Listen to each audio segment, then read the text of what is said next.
This Austin to conference take us will now through be the recorded. presentation. Doug? Well, good morning, everybody. Keith, thanks for that. Good morning. We're going to talk about top 25 expense reduction opportunities in dealership right now. This is going to be a little bit different than what we normally do in that a little bit of it will be in our wheelhouse, supplies and services, and a lot of some of the other content is going to be in areas that we don't normally work in, but they're best practices that are been developed across the dealership space. So hopefully we'll give you kind of a nice balance of opportunities to consider here today in these unusual times that we're dealing with.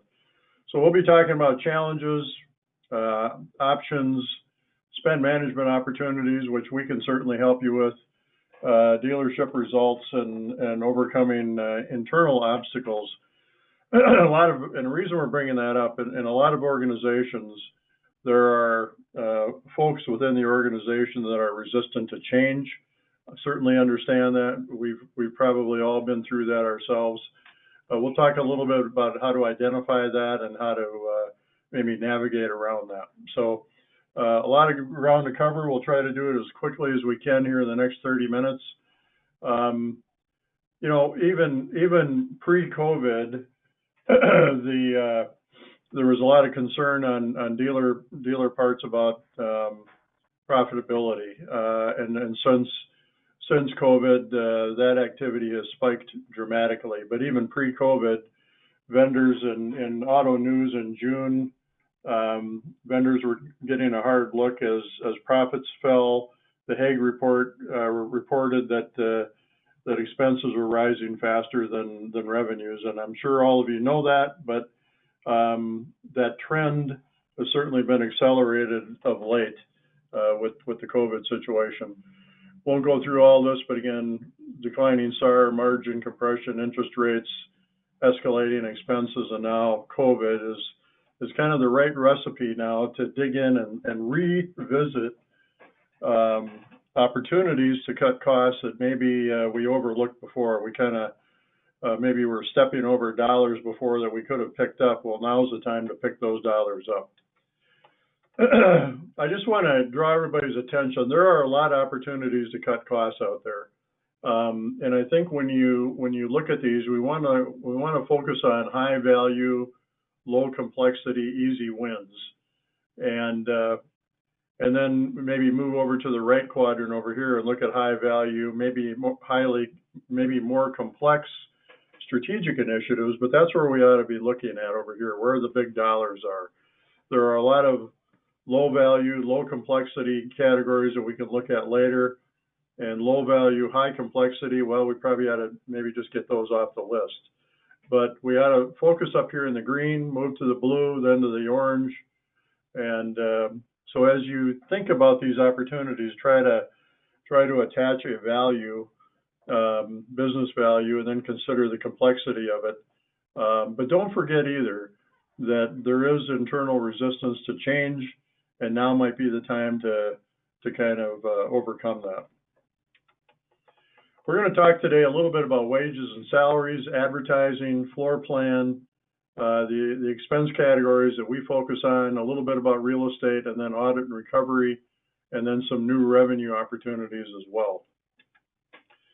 So let's talk about salaries and wages for a second.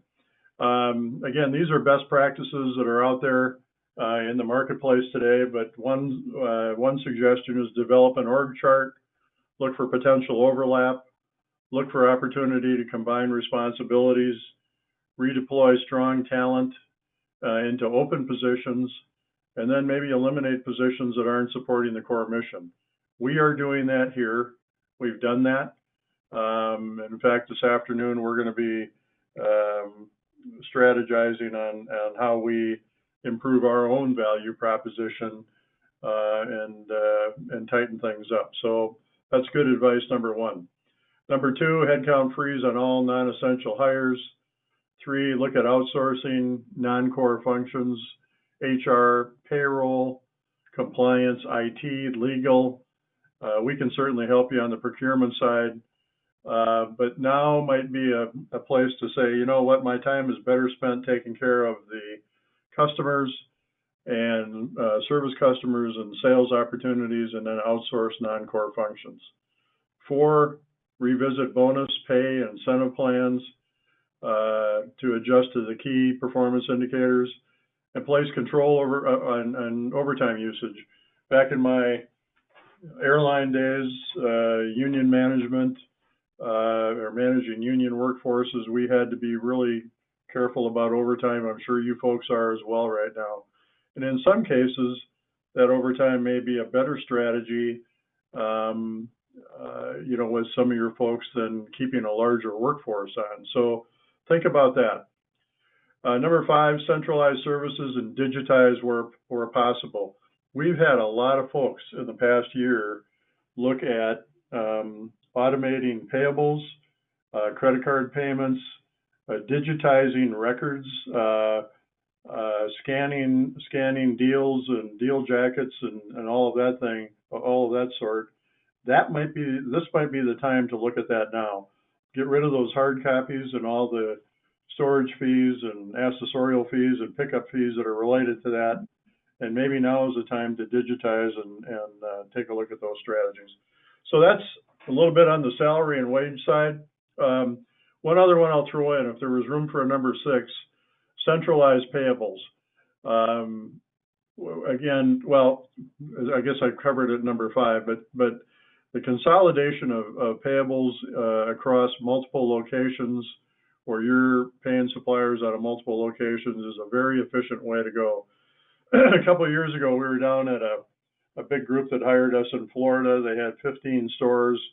They brought us up to their payables department. They had one gal with one desk, one file cabinet, who managed payables all across that organization.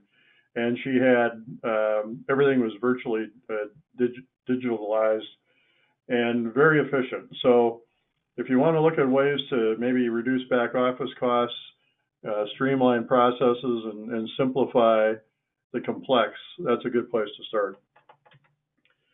Floor plan interest. Again, some of the suggestions out there: set new inventory reduction targets at all or selected stores. Just be careful on the gross profit side. Look at electronic contracting to reduce interest expense by reducing in-transit times.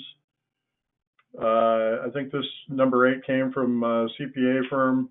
Utilize a swap agreement to pay a fixed interest rate rather than a fluctuating interest rate on floor plan. 9, get vehicles to market more quickly in terms of reconditioning and transportation, so that you can mitigate some of the floor plan expenses. And then 10, the obvious one, is shop floor plan with various banks. I'm sure all of you are looking at capital availability right now.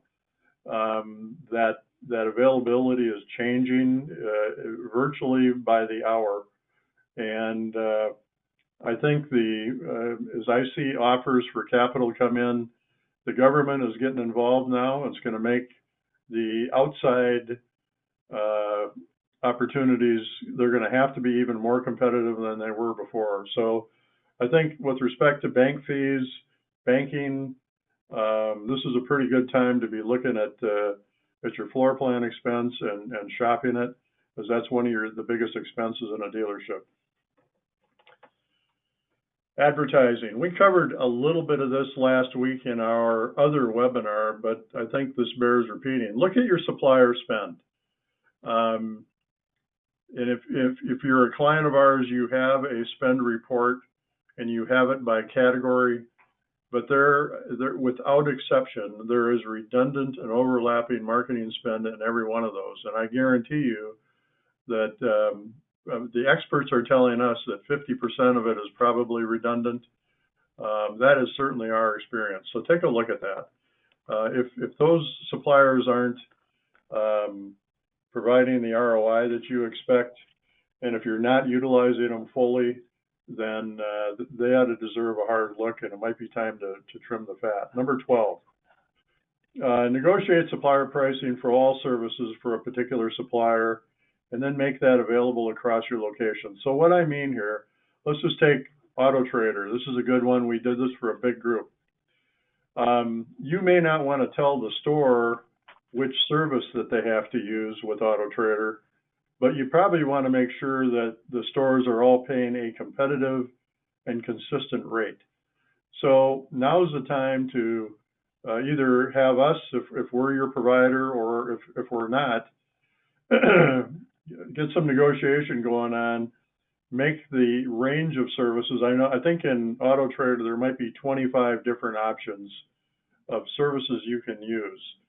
So let's go ahead and negotiate a competitive price for those 25 services, and then make that pricing available to your stores. Let them, if your approach is kind of collegial, to let them do what they want, then let them pick what they want of that menu. But at least you know that that pricing is competitive and locked. Let's not forget that, locked in for a period of time. It's not going to be moving around. Let me just make a point of that. Let's call it 12A. Any supplier that you're talking to today, you may be asking for some short-term relief. They may be offering long-term relief, but try to lock that pricing for as long as you can. 12 months, 24, 36, lock it, and then I think the need to audit that periodically is going to be required as well. But lock that pricing. Number 13, focus limited financial resources on current customers. So a lot of dealers say that, and it might be especially true right now, that if acquiring new sales customers aren't that feasible, well, then focus on the existing customers you have on the service side and throw your advertising dollars there. It's less costly than acquiring new customers. Number 14, leverage your marketing spend with a larger advertising buying group. We can help you with that. Our director of sourcing, Dan Pantages, has got numerous examples under his belt where we've got the ability to bring a larger company in that can potentially impact your same plan, but at a less cost, because we can leverage the across a large group. So the same media plan at a lesser cost would certainly be appealing. So if you haven't talked to us about that yet, reach out to your client service manager. We'll help you do that. But the dollars here can be pretty significant. In some cases, we've seen the opportunity is minimal, but for the larger groups, 2, 3, 4 stores, this can be pretty significant. Number 15, performance-based marketing. Again, the experts in the dealer space say, make sure that you can pinpoint an ROI on each service provider. If not, cut them loose. If they're not providing the ROI that you expect, and again, that may fall into number 11 up there. They may be redundant or overlapping, but now's the time to make some tough decisions. Now we get into the rent. Again, opportunity 16, centralized staff, office functions to reduce real estate footprint related costs. Again, I would go back to payables. You may be looking at your call centers. Maybe there's opportunities to reduce there, but certainly real estate consumes a large portion of your budget. Number 17, you might have excess space that might be leasable to a vendor. Could be a parts distributor, could be a rental car company. I know a lot of our clients over time have certainly done this. They may have enterprise in their building, and it provides a service to you and your clients, but it also provides some revenue as well to bring that to the table and help offset some of your costs and use up some of your excess real estate. Number 18, and I can't tell you how many times we've seen this happen. It's unfortunate, but groups are growing, and there's a lot of growth going on out there right now. Take a look and make sure all your services are shut off. We did an audit for a New York-based client probably 5 years ago now, a building that they had vacated 2 years prior, and they were still paying telephone charges. We found a case in California where, because they were decentralized and everybody was making decisions about different services, and general managers have a tendency sometime to bring in their suppliers that they remember and have trusted in the past when they come into a new job. Well, that's great, but make sure you turn off the old vendor when you bring on the new one. We found a large group in California that was paying 2 different phone companies for the same lines. So it may seem like a Captain Obvious comment here, but if you've got real estate that you're not using, if you've got services that you recently changed, make sure you're not paying the previous supplier. Number 19, cost segregation study. If you've done acquisitions or renovations greater than $500,000, a cost segregation study might be a good opportunity to consider. It'll shorten depreciable life of investments and accelerate your tax deductions, and that might be appropriate right now. 20, look at revenue. Reduce expense by investigating energy producing assets. So there's a number of dealers in Texas who are putting the canopies in the parking lot to protect against hail, but they're using solar, and that solar is also throwing off dollars to reduce expenses, and in some cases can be sold back. So there's a lot of energy assets out there right now. We can help you with it, and be happy to introduce you to suppliers. And keep in mind, we don't take a penny from a supplier, so there's nothing in it for us other than helping you. But there are a number of tools out there now to mitigate energy costs, and they can actually throw off some revenue as well. Supplies and services. This is kind of our wheelhouse. Now is a perfect time to look at healthcare. Prepare for the future by looking at this right now. We've got a real solid partner that if you have more than 100 employees, this is really in their wheelhouse. We have another partner that if you're under 100 employees, they can help you. This is not going to provide short-term relief, but it would certainly provide relief into 2021 and maybe even yet third quarter or fourth quarter of this year. So again, we can help you with that. We can get you introduced and get those assessments going. I'd highly encourage you if you haven't done that already. 22, pay suppliers with a credit card. Now I know most of you guys are probably saying, yeah, we're already doing that. But I can assure you that most companies aren't maximizing that opportunity. So either implement the solution now or expand your usage. 50 to 70% of your payables can go on a P card, throwing off either 1.25 to 1.8 cash back. If you've got a good relationship with your bank on floor plan, your primary bank, that might be an opportunity to do a P card with them. I've seen that rate as high as 1.8. American Express will throw off 1.25. So even if you have what you think is a robust P card program in place today, if you're not paying 50 to 70% of your payables on that, then you're wasting an opportunity, and I would surely encourage you to take a look at that. Again, we can help you. If we've got, for all of our clients, we do have your spend data, and we can help you drive that usage even higher. 23, contact suppliers for reductions in invoices now. In a couple of slides forward, I'm going to show you the suppliers that we know of that are giving discounts right now. I updated this yesterday, and the list expanded already by this morning.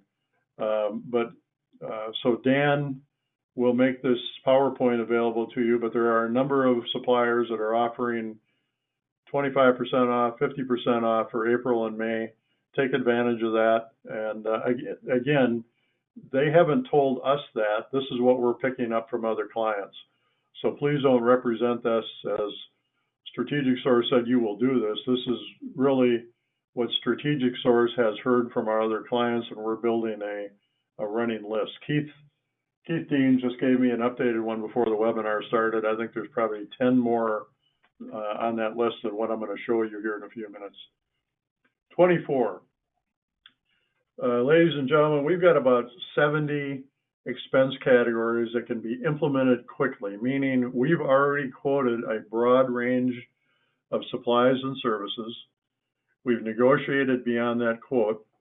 And with a big OEM that we're working with, we know that we're throwing off 26% savings on average. Now, all categories are different, but we've got solutions that we can bolt on tomorrow. I'm being facetious, but we can bolt them on quickly to when you start using the suppliers again, and you will throw off savings.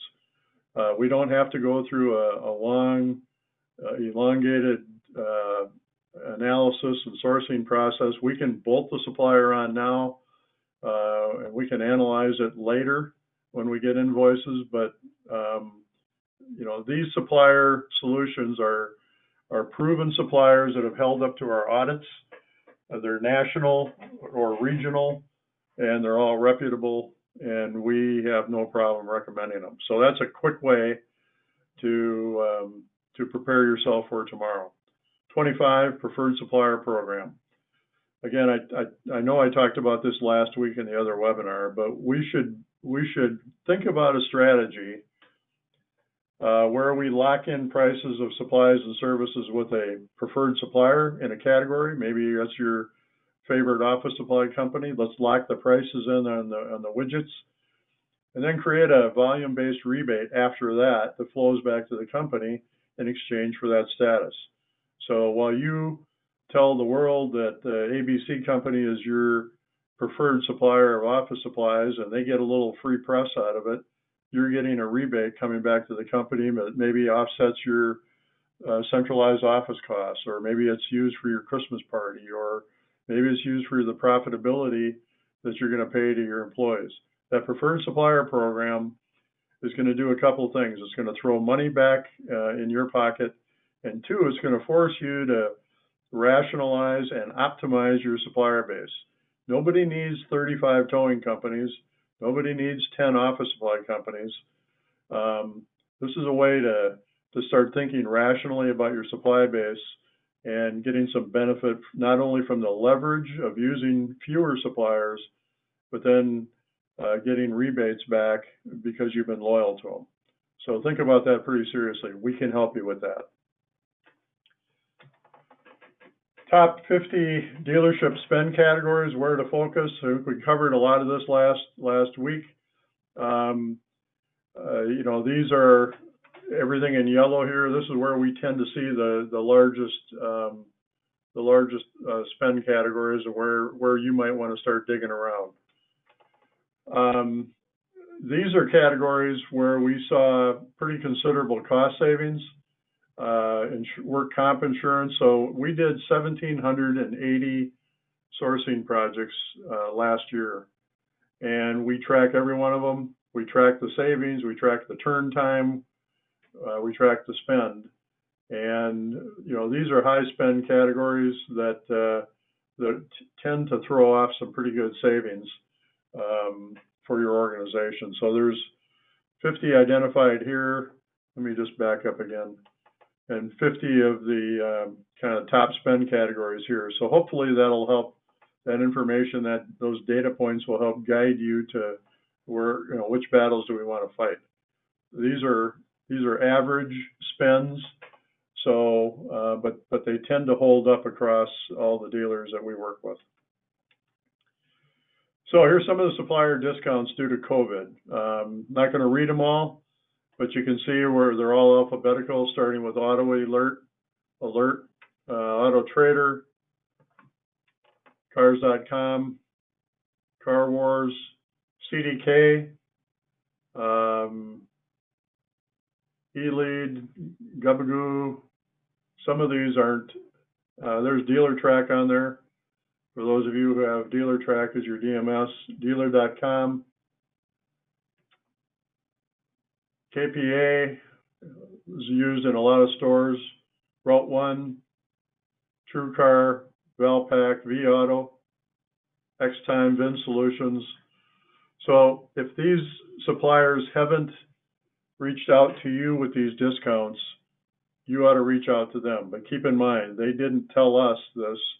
This is just what we've heard. So just tell them, and I'm not asking you to be anything but honest, but just tell them this is what you heard in the marketplace, and that's exactly where it came from. So hopefully this will help you mitigate some costs for April and May. Again, if you're one of our clients, give us a holler. We're happy to make the call for you. We're doing that for a number of dealers right now. And if you choose to, you can do that yourself. In any event, we'll have access to the larger list. We'll make that available to everybody through Dan Driscoll. Dan is our marketing director who pushes out this content and arranges all these webinars. We'll have Dan get that out to everybody. And if you're a client of ours, get a hold of your client service manager. We can push it to you in minutes and get that in your hands real quick. No such thing as a success shortcut. Be willing to take the long road or you will hit a dead end. We ought to be thinking right now about life after COVID, after everything snaps back. I doubt that sales are going to snap back quickly for anyone. And now's the time to start thinking strategically about your expenses. Some dealership facts just to remember. Most dealers are spending 5% of sales on supplies and services. There's 130 categories to manage. There's about 25 audit, recovery, and revenue category opportunities, so about 155 levers that you can push. Aberdeen Research says that if you centralize procurement, you'll save 25%. Last year, our average is 24. Last year, our average was 29. So that tells me that dealers took their eye off the ball last year, and our savings went higher than average. A typical single point dealer will have about 400 suppliers. That's about a 3-to-1 ratio of suppliers to categories. If you're, a large group and you're sitting at 1,500, 2,000 suppliers, you are inefficient. You're mitigating your leverage with your suppliers, and this is a perfect opportunity to start to rationalize things. Typical supplier groups base for larger groups is 1,000 to 4,500. So think about that. Do you really need 43 suppliers for every expense category? And just think of the back office work you're creating and the loss of leverage that you are participating in. Dealers that have centralized spend management is about 5%. So 95% of you are operating in a decentralized format without a dedicated purchasing group. That's your choice, but it's costing you about 24% of your spend. That's what it's costing you every year to do that. So just keep that in mind. Profit opportunity, I'm not going to go through all this, but there's a slide there that if you're 250 million, if you're spending even 4.25%, your spend would be 10 million. The savings opportunity, even at 15%, we're trying to be conservative here. You could throw off $1.5 million. Now, this is easier said than done. The results are there. It's a question of management will. Do you have the will to be unpopular at times and make decisions that might hurt some people's feelings? Now might be the time to do that and start doing the right thing for the business. What you're after from an opportunistic standpoint is to get those cost savings generated, which really drop to the bottom line, stack them each month, keep knocking off a category, keep building those savings up, and at the same time reduce those suppliers. So we're driving profits this way, we're driving supply base that way. That should be the optimum approach. The approach, the strategy is let's quote negotiate the categories, then let's audit them in a year or 18 months or 24 months. Let's requote that. And the other thing we need to do is get the policies, processes, and controls in place so that we don't lose all of this benefit. Though I know the policies and processes aren't a sexy or exciting thing to think about, but you're providing guidance to your troops in terms of who can do what, and who can spend what. And if we get those in place, then we're going to have far fewer cowboys running around bringing in new suppliers every week, driving that supplier count up. So now's the time to look at that. We've got the tools, you've got them. If you're a client of ours, we'll help you get them implemented. Dealer savings forecasts, we've got this tool. We can run the numbers for you. Again, you've got facilities, finance, marketing, office, production, transportation. Production is really the shop side, the service-based side, but you've got a lot of categories to manage, and we're here to help you manage those things. So here's a list of the 107 repetitive categories that are out there. That list can grow easily to 130. Here are 26 audit and recovery categories. So there are vendors that you're paying money to today that may have overcharged you. There's consulting categories that, it might be time to take a look at. We can help you with that. We've got a lot of partners out here, very reputable, well-known, reputable folks that we can connect you with. And there's revenue opportunities as well. Probably 6 categories that we can help you start to produce top-line revenue. I'm not going to go through all this, but these are examples of different expense categories and some of the success that we've had in different geographic areas of the country. So, I don't know how many cars it takes how many cars you need to sell to make 130,000 net from this copier project, but I got to believe it's quite a bit. If you're making 2.5% net, it might be worth taking a look at some of these categories. Here's audit opportunities. Property tax, we pulled in 57,000. Shipping recovery, 130. Paintless dent repair, which was a new revenue opportunity, 296. A warranty uplift, if you haven't done that.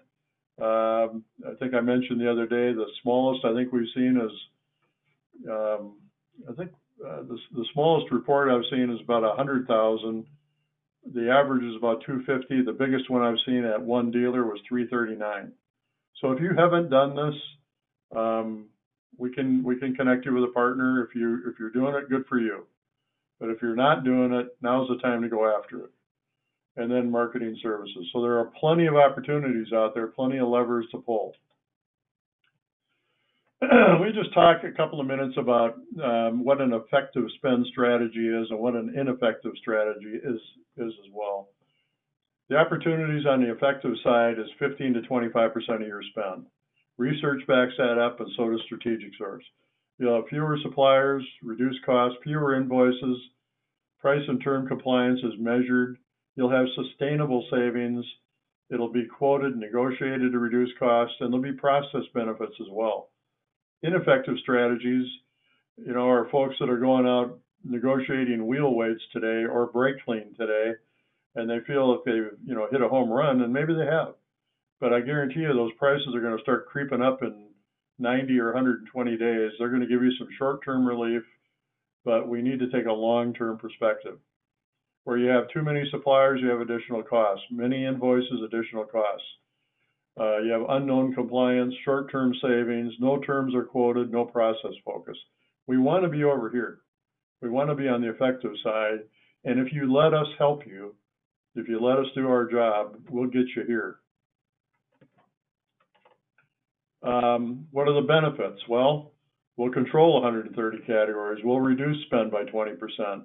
We'll have a plan. You'll know what we're working on or what the sourcing plan is. You'll know where we're at. You'll have long-term pricing. We'll focus on high usage items, not just a handful of items. We'll look at 430 shop supplies, not 5. We'll have a supplier base that's narrow and corporate directed. That may offend some people, but it's the right thing to do. It's to be a narrow, high-performing supplier base. We'll have policies in place. People will know what they can do, what they can't do. We'll have planned audits, and you'll have high category expertise. The alternative is not that appealing. You'll overpay, you'll spend too much. It'll be chaos in a lot of ways. And you know, we've heard more and more over the past 6 months, even from large groups, that you know, some of the senior management is concerned about there's no policies in place on vendor gratuities, what employees can take, what they can't take, and there's a lot of concern out there too that, you know, some employees may be lining the pockets of their uniforms with compensation from and benefits from suppliers. So again, that can be mitigated with some strong policies in place. Commitment. If you're gonna centralize purchasing, it's not going to be easy, but it is a long-term strategy, not a short-term fix. Executive leadership needs to be involved. They can't stay on the sideline and just think that this is going to change management's going to happen by themselves. They need to show up. They need to be involved, and they need to be the head cheerleader for centralization. Objectives need to be created clearly, communicated across the enterprise. People need to know what's expected. I guarantee you, unit managers, department heads are going to find every reason not to do what the opportunities out there suggest. Everybody's special, everybody is unique, and the solution won't work. That's a lot of happy talk and psychobabble, and we need to overcome those objections. But objectives need to be set. Expectations need to be set. Then get in number 3, delegate. Get category owners defined early, spread the workload, create buy-in to the process. And you know, when those department heads sign off on a big cost savings, let them participate. Pat them on the back. Tell the whole company what a great job they're doing. Give them, maybe even cut them in on some bonus dollars as a thank you. But you're going to have to delegate this. This is 130 expense categories. Even if you had your own purchasing department, even if you had 2 FTEs, it's unlikely that they're going to get through 15 or 20 expense categories in a year. And I can tell you that from experience. We're talking to a big group right now that needs help augmenting their team. We're talking to them about that. But it's surprising how few categories even a corporate purchasing team can get through. So delegate. Timely decisions. You know what? When recommendations are put in front of the management team, they need to make a decision. There's a shelf life to these solutions, and you know, again, there's a lot of fear that we're going to upset some employees and maybe step in their sandbox a little bit. But a decision needs to be made one way or the other. Either you go forward or you stop. But putting a decision on pause for 6 months is not fair to suppliers, and it's not fair to your owners and the bottom line of the company. And finally, broad communication engagement. Bi-weekly meetings, monthly client updates. If you're a client of ours, we probably over-communicate, and I'm sorry for that. We'll even cut that back if you want. But it's important to keep everybody engaged, hold them accountable for due dates, and then communicate across, up, and down. I can't tell you how many situations where you know, the folks that we might be dealing with don't communicate with their ownership, and ownership has a totally different perspective of what's going on than what's really happening. So we are going to communicate up, down, and across. You should be doing the same thing. Keep everybody on board. Prepare for pushback, internal pushback. You know, there's going to be a lot of suppliers out there that may need to change. Suppliers, I think, want to do the best job for you. If they can't, give them an opportunity to fix it or cure the breach. And if they can't, then make a change, but give them a chance to be successful. Last on this list, and I'm not going to go through them all, number 6. This is, I know there's a lot of folks out there that consider themselves grinders or expert negotiators. You know what? That skill is probably great. You're probably a better negotiator than I am or my team. but your negotiating skills aren't what's going to drive cost savings right now. It's going to be data. You know, if you're not using us, then talk to your 20 group or talk to other dealers that you know and get data points from them. That's more important than your own negotiation skills, in my view. I can tell you a number of stories where grinders have bragged to me about cost savings that they've achieved in uniforms or office supplies or whatever the category might be. And then we bump our benchmarks up against it and we find that the grinder is still left 50% on the table. So it's about data. It's not about self-esteem or negotiating skills. It's data, data, data. So just keep that in mind. This is our team. What we do spend analysis, planning, sourcing, implementation, management, and audits. That's what we do. Pretty exciting stuff.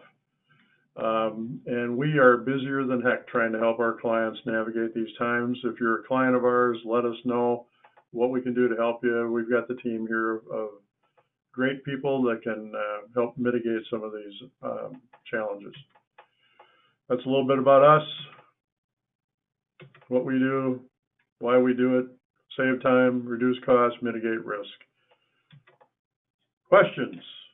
Sorry it took so long. This was a little bit longer, but I had more material to cover today. But I hope that was helpful to you. I hope it gave you some ideas that you can take back to your management teams or your employees and provide some relief.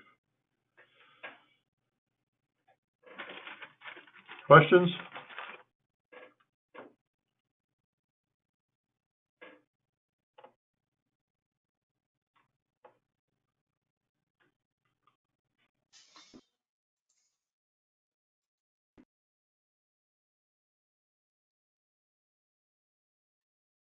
All right. Well, either I've done a really good job explaining everything, or I've bored you to tears. But so no questions. But I thank you for attending today. Hopefully, this information was helpful. If you have any questions, you're a client of ours, give your client service manager a call. We can help you out. You can certainly reach out to me, Chris Austin, Dan Driscoll, Keith Deans. We'll help you out, but don't hesitate to give us a holler. We're here to help.